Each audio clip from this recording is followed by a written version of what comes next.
welcome to this Mark's Reviews and Tutorials video. I'm going to show you here how to do your service resets, like after an oil change, or how to reset your brakes if you change your brake pads, things like that. And it is quite simple. With your foot not on the brake down here, you need to press the start stop button. That'll turn your ignition on. You've got to have your key with you. And what we do, the odometer reset button down here, we're actually going to press and hold that. And you'll see here, it'll come up, it'll take you into the service menu. Press and hold it for quite a bit. If it doesn't go when you press and hold it, release it, press it again. And there we go. So this is engine oil, 13,000. Now we can just press it, it'll go through. See, it's saying reset possible, brake fluid.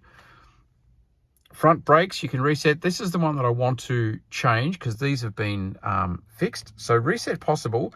We're going to press and hold. Perform reset, let it go. Press and hold. Here we go, reset and process, let it go. It's now going to recess and it will increase from 5,000 kilometers to 70,000 kilometers. That's big. Okay, rear brake pads, 5,000. I haven't changed those, so I won't do that again. We're going to press and hold again to come back in again. We'll go through the rest of the menu to show you what's available. Here, engine oil, 13,000. Brake fluid, January 2024. Rear brakes, still at 5,000.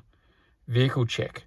I have just reset that because we've done that service work as well. So that's the service light. If it's come on, that's how you reset it. And front brake pads, that's the one you just saw me reset. So all of those are available, all accessed through the resetting your odometer button here on the dash. Thanks for watching.